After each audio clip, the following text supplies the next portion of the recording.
अभिनंदन आपका इतिहास की दुनिया में। मित्रों, हम गांधी दर्शन की बात कर रहे हैं और हमारे सामने जो बिंदु है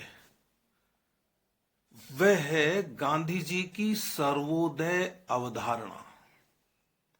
गांधी जी की सर्वोदय अवधारणा के क्रम में अब तक हम 3 बार मिल चुके हैं, 3 बार, और आज चौथी बार मिल रहे हैं। पिछली 3 मुलाकातों में हमने ये देखा कि गांधी जी इस दुनिया में केवल आर्थिक समानता स्थापित करने की बात ही नहीं करते, न्यासधारिता की अवधारणा देकर उन्होंने हमें यह बता दिया कि आप हिंसा के सहारे दुनिया में आर्थिक समता, आर्थिक स्वतंत्रता नहीं ला सकते। उन्होंने कहा कि दुनिया के सभी लोगों को बराबरी से जीने का हक है। गांधी जी से पूछा गया कि जब हिंसा का सहारा नहीं लेंगे तो ये पूंजीपति कैसे झुकेंगे, ये जो धनवान हैं ये अपना धन निकालकर कैसे दे देंगे आपको। तो गांधी जी ने कहा कि इसका तरीका है उनका दिल बदलना, हृदय परिवर्तन। यदि आप पूंजीपति को या धनवान को नष्ट करने की कोशिश करेंगे तो वह प्रतिक्रिया करेगा, फिर आप प्रतिक्रिया पर प्रतिक्रिया करेंगे। इससे मानव का कल्याण नहीं हुआ, क्योंकि मानव का जो स्वभाव है वह मूलतः अहिंसक है। पशु का स्वभाव है हिंसा। तो यह तो आर्थिक समता की बात हुई ना दुनिया के लोगों की। इससे आगे बढ़कर उन्होंने कहा कि मैं यह देखता हूं कि दुनिया में कुछ लोगों का तो बौद्धिक विकास ज्यादा हो जाता है, कुछ लोगों का आध्यात्मिक विकास ज्यादा हो जाता है, कुछ लोग इस दुनिया में, इस समाज में अधिक सम्मान के अधिकारी हो जाते हैं। तो यह सब कुछ लोगों के लिए ही क्यों, सभी के लिए क्यों नहीं? दुनिया के सभी लोगों का सभी प्रकार से उन्नयन होना चाहिए, कल्याण होना चाहिए। यही है सर्वोदय। दुनिया के सभी लोगों का ही नहीं, दुनिया के सभी जीवों का कल्याण होना चाहिए। ईश्वर के सामने हम सब एक बराबर हैं। आपने एक चींटी को अपने पैरों तले मसल दिया, यह देखते देखते मसल दिया कि वे आपके रास्ते में हैं, जा रही हैं, पंक्तिबद्ध तरीके से जा रही हैं। आप उस जगह को छोड़कर भी जा सकते थे, लेकिन आपने सोचा कि क्या है, चींटी ही तो है। यह सर्वोदय नहीं है। केवल मानव का हित सोचना सर्वोदय नहीं है। उस चींटी को जीने का हक है और आपका यह कर्तव्य है कि आप उसकी रक्षा करें, उसका पोषण करें। एक सर्कस को आपने देखा होगा ना, आपने सर्कस को, एक सर्कस को आपने तमाशे के रूप में देखा होगा, उसमें जानवर देखे होंगे। शेर को आपने जंगल से लाकर पिंजरे में बंद कर दिया। वह भूल गया कि मैं शेर हूं। पता नहीं कितने जीवों को आप कैद करते हैं। क्या यह आपका अधिकार है? यह आपका अधिकार नहीं है। आप उनके उदय में, उनके कल्याण में बाधक हैं। आपने इंसान की आजादी की बात कर ली, आपने इंसान की समानता की बात कर ली, और माना कि आपने यह मानते हुए बात की है कि आपके साधन पवित्र होने चाहिए, लेकिन इंसान से बढ़कर सोचना होगा आपको। यह सर्वोदय है। तो हम मनुष्यों की बात करें तो हमने देखा कि कुछ लोग ज्यादा सम्मान के अधिकारी हो जाते हैं। वे यह मानने लगते हैं कि ठीक है, हम धन का दान कर रहे हैं ना, जो ज्यादा है उसका दान कर रहे हैं, हम एनजीओज को दान दे रहे हैं, हम अनेक ट्रस्टों को दान करते हैं। वह दान आप टैक्स में छूट के बदले करते हैं, और फिर आप अपने आप को इस रूप में सम्मानित समझते हैं कि आप ज्यादा टैक्स पेयर हैं, या आप इसलिए सम्मानित समझते हैं कि जिनकी आप मदद कर रहे हैं वे आपके चरणों में झुकते हैं। मान लीजिए आपने गांधी जी की बात मान ली, आपका हृदय परिवर्तन हो गया। इस बदले हुए हृदय को लेकर, बदले हुए दिल को लेकर आप लोगों के बीच में जाते हैं और उन्हें दान इस भाव से करते हैं जैसे आप कोई भगवान हो। आप अपमान कर रहे हैं। अभी कोविड-19 चल रहा है। मैंने अखबारों में बहुत सारे चित्र देखे, सोशल मीडिया पर भी देखे। अस्पताल में भर्ती मरीजों के पास कुछ लोग खड़े हैं, एक दूसरे के ऊपर चढ़ते हुए खड़े हैं कि वो तस्वीर में आ जाए, और जो व्यक्ति उनके बीच में है उसके हाथ में या तो एक केला है, या एक सेब है, या एक बिस्कुट का पैकेट है। क्या कर रहे हैं आप? आप अपमानित कर रहे हैं उस व्यक्ति को जो लाचार है। यह सर्वोदय नहीं है। आपने अपने हिस्से का निवाला भी किसी को दिया है और सह सम्मान नहीं दिया है तो आप पापी हैं। और गांधी जी यही कहते हैं कि इस पाप को मत खाइए। हमारा ऋग्वेद कहता है, अकेला खाने वाला पाप को खाता है। कह चुका हूं, मैं बता चुका हूं। यह न कीजिए, और यह हम करते ही जा रहे हैं।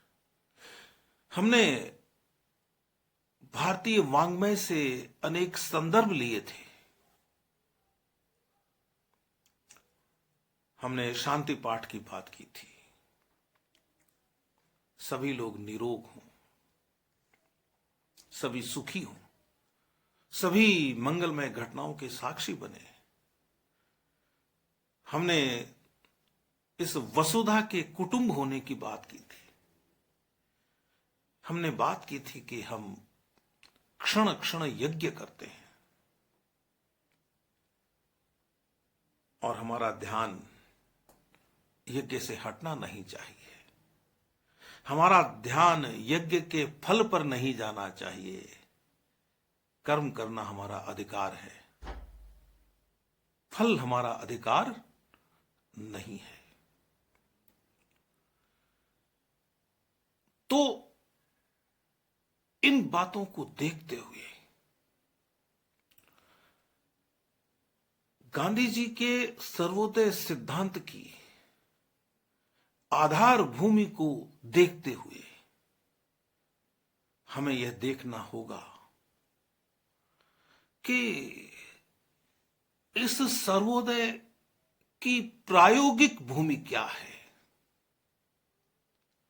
हमें उसकी प्रायोगिक भूमि पर चर्चा करनी होगी। तो मित्रों, गांधी जी ने स्पष्ट कहा कि न तो पूंजीवाद अच्छा है और न ही कम्युनिज्म अच्छा है। संसाधनों पर न तो पूंजीपति का अधिकार अच्छा है और न ही राज्य का अधिकार अच्छा है। धन के स्वामित्व की बात ही नहीं है। एक उदाहरण देते हुए गांधी जी ने समझाया कि आपकी दृष्टि व्यापक होनी चाहिए। आपके पास धन है, आपने यह संकल्प कर लिया कि मैं उतना ही इस धन का उपभोग करूंगा जितना मेरा हक बनता है, इससे जो ज्यादा है उसका मैं त्याग करूंगा, या तो मैं इस धन को ऐसे लोगों को संभला दूंगा जो इसकी रखवाली करेंगे और समाज सेवा में खर्च करेंगे, या मैं खुद इसका रखवाला बनकर समाज की सेवा करूंगा इसके माध्यम से। गांधी जी ने कहा कि आपने अपने 24 घंटों में से यह चुन लिया, यह निर्णय कर लिया कि मैं 24 घंटे में से 12 घंटे काम करूंगा और मैं 6 घंटे तो अपने व्यवसाय को दूंगा और 6 घंटे में सेवा को दूंगा। आप अपने व्यवसाय के काम को तो मन लगाकर करते हैं, ईमानदारी से करते हैं, लेकिन मन लगाकर करते हैं। ईमानदारी से तो आप करेंगे ही, क्योंकि आपने न्यासधारिता को अपना लिया है, तो वह तो आपका स्वभाव हो गया। लेकिन सेवा के काम को आप चलताऊ तरीके से करते हैं कि क्या है, यह तो सेवा का काम है, थोड़ा कम हो जाएगा तो क्या होगा। तो गांधी जी कहते हैं कि यहां गलती करते हैं आपको दोनों ही कामों को बराबर महत्व देना चाहिए। यदि आप यूं सोच लें कि सेवा का काम तो ईमानदारी से करेंगे, लेकिन धंधे में क्या है, थोड़ी ऊंच नीच चलती है, तो फिर आप न्यासधारिता के रास्ते पर नहीं है, सर्वोदय के रास्ते पर नहीं है। गांधी जी ने कहा कि ये जो दुनिया है, ये दुनिया सही रास्ते पर नहीं जा रही है। मैं देख रहा हूं कि ये दुनिया सही रास्ते पर नहीं जा रही है। उन्होंने यूरोप की ओर संकेत करते हुए कहा कि यूरोप ईश्वर का और ईसाइयत का सच्चा प्रतिनिधि नहीं है, वह तो शैतान की सभ्यता का प्रतिनिधि हो गया है। भारत में जो उस समय अंग्रेज कर रहे थे, कौन नहीं जानता कि वे क्या कर रहे थे। वे लूट रहे थे हमें, वे हमें आर्थिक दृष्टि से लूट रहे थे, सामाजिक दृष्टि से लूट रहे थे और सांस्कृतिक दृष्टि से हमें पीछे धकेल रहे थे, आगे नहीं पीछे। तो गांधी जी ने कहा कि यूरोप तो शैतानी सभ्यता का प्रतिनिधि हो गया है, और उन्होंने कहा कि संकट तो तब है जब शैतान अपने होठों पर ईश्वर का नाम लेकर प्रकट होता है। यूरोप आज अपने होठों पर ईश्वर का नाम लेकर प्रकट हो रहा है, लेकिन वह तो कुबेर की पूजा कर रहा है। हमें इस तरह के शैतान की आवश्यकता नहीं है। अहिंसक तरीके से इसका प्रतिकार करना चाहिए। 8 सितंबर 1920 को लिख दी थी ये बात उन्होंने यंग इंडिया में। उन्होंने कहा कि ये जो आपने रेलें बनाई हैं, अस्पताल बनाए हैं, इनकी जरूरत ही नहीं है। मेरा लक्ष्य है लेकिन इनको नष्ट करना भी नहीं है, लेकिन यदि ये अपनी मौत मरेंगे तो मुझे खुशी होगी। ऐसी रेलें क्या काम की जिनमें बैठकर कुछ लोग तो गंतव्य पर जल्दी पहुंच जाएं, और वे ही लोग रेलों में बैठ सके जिनके पास धन है। ऐसे अस्पताल क्या काम के जिनमें धनिकों का इलाज हो जाए और गरीब को कोई घुसने न दे। मैं नहीं चाहता ऐसे अस्पताल, ऐसी रेल। उन्होंने कहा कि ये अनिवार्य बुराइयां हैं, आवश्यक बुराइयां हैं, लेकिन इससे राष्ट्र का नैतिक स्तर 1 इंच भी नहीं बढ़ता है। कैसे होगा सर्वोदय? इन साधनों से तो भेद उत्पन्न होता है, भेद। उन्होंने कहा कि मैं नहीं कहता कि अदालतों का स्थायी रूप से विनाश हो जाना चाहिए, मैं कहता नहीं, लेकिन मैं दिल से यही चाहता हूं। ऐसी अदालतें किस काम की जिनमें जो लोग शक्ति संपन्न हैं उनको तो न्याय मिल जाए, और जो व्यक्ति अदालत शब्द का अर्थ नहीं समझता, जो नहीं जानता कि जज क्या होता है, जो नहीं जानता कि वकील क्या होता है, जिसे नहीं पता कि अदालत का रास्ता किधर से जाता है, उसकी चिंता जब कोई नहीं कर रहा है, तो मैं ऐसी अदालतों का भविष्य उज्जवल नहीं चाहूंगा। यह संकेत है गांधी जी का। उन्होंने कहा कि जो चीजें त्याग और सादगी से भरी हुई नहीं है, मैं उन चीजों को स्वीकार नहीं करता। गांधी जी ने कहा कि मुझे संदेह है कि हमने चकमक के युग से, चकमक समझते हैं ना, चकमक पत्थर जैसे आग निकलती है, ये कहते हैं कि मुझे संदेह है कि हम चकमक के युग से इस्पात के युग तक आकर कोई उन्नति कर सके। मैं इसके प्रति उदासीन हूं। यह भौतिक विकास कहलाता है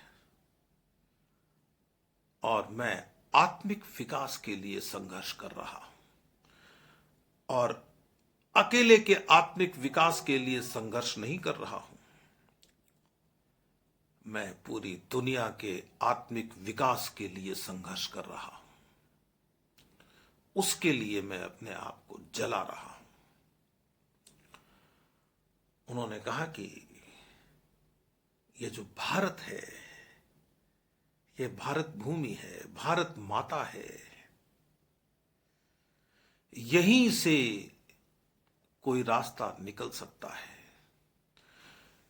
देखिए, गांधी जी का यह कहने का कतई अर्थ नहीं है कि हम चकमक के युग में वापस चले जाएं।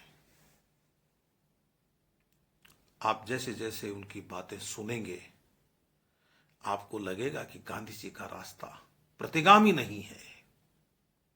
वे तो कह रहे हैं कि भाई आपने ये जो सभ्यता बनाई है, इस सभ्यता में मनुष्य की आत्मा का विकास हुआ है क्या? वह चोरी कम करने लगा है, अपराध कम करने लगा है, परिग्रह कम करने लगा है, वह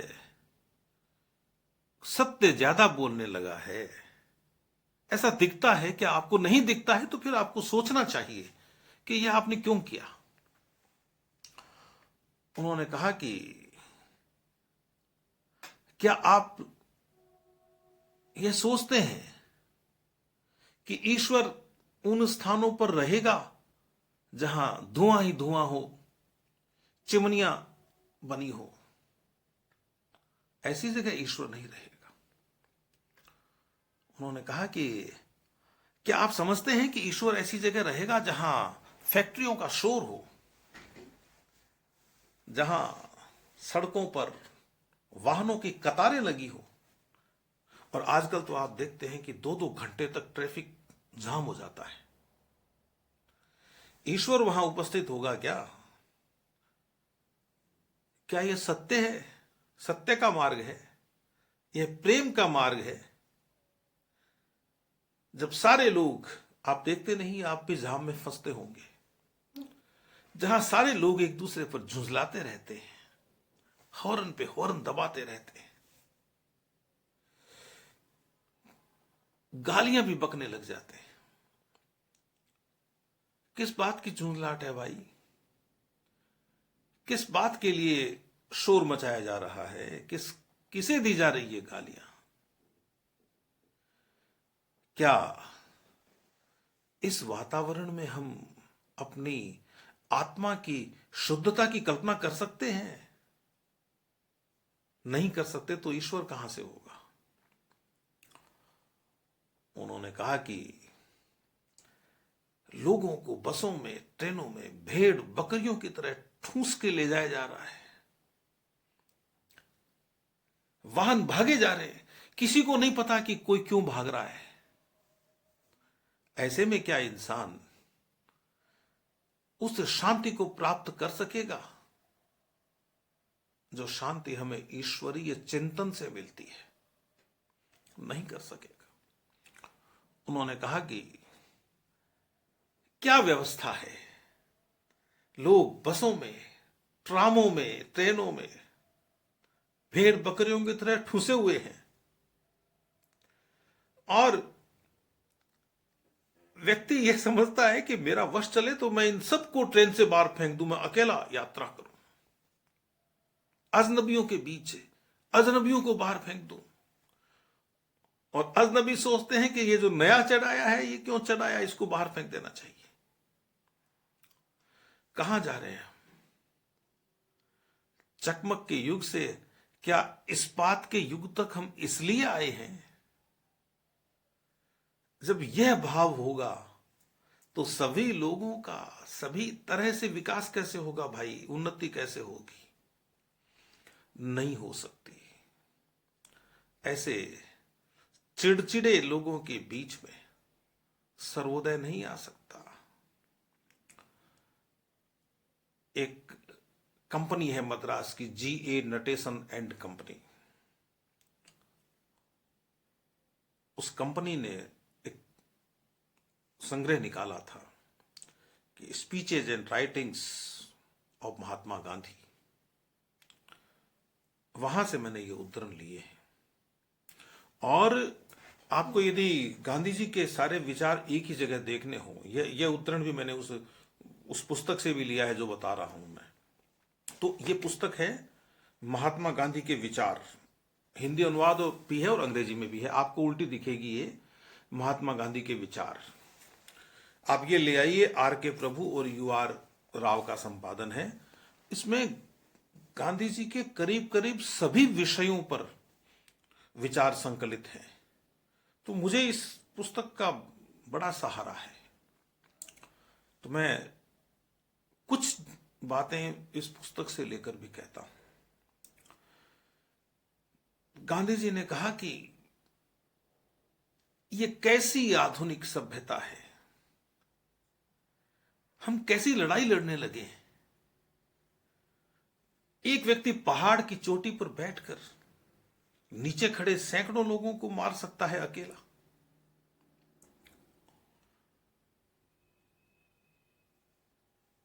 एक व्यक्ति अनेक लोगों को मारने के बारे में सोचता है। एक व्यक्ति को तो एक व्यक्ति को मारने के विषय में भी नहीं सोचना चाहिए। क्या यह उसका आत्मिक विकास हुआ है? क्या वह इतनी क्षमता भी अर्जित नहीं कर सका कि इसके परिणाम क्या होंगे? हिंद स्वराज्य में लिखते हैं गांधी जी कि जहां हजारों लोग एक साथ फैक्ट्रियों में काम करते हैं,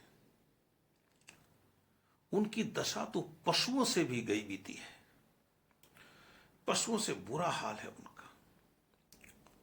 और मैं कहता हूं कि आप दम साधे देखते रहिए, यह सभ्यता अपने आप नष्ट हो जाएगी एक दिन। गांधी जी को पढ़ते पढ़ते मैं यह सोचने लगा कि यह जो कोविड-19 है, कहीं ऐसा न हो कि यह शुरुआत हो। एक वायरस हमारे नियंत्रण में नहीं आ रहा और हम इस धरती से बाहर बस्तियां बसाने की सोच रहे हैं। यदि ऐसे वायरस लाखों हो गए तो क्या होगा? विनाश नहीं होगा क्या? विनाश होगा। जब 100 साल पहले हम इस तरह की महामारी देख चुके हैं, मैंने पढ़ा है कहीं कि 5 करोड़ लोग मारे गए थे। उसकी चर्चा नहीं करूंगा, विषय का फिर विस्तार दूसरी तरफ हो जाएगा। कुछ लोग कम संख्या बताते हैं, लेकिन यदि 1 करोड़ भी मरे हैं दुनिया में लोग, तो आपने इन 100 सालों में क्या किया?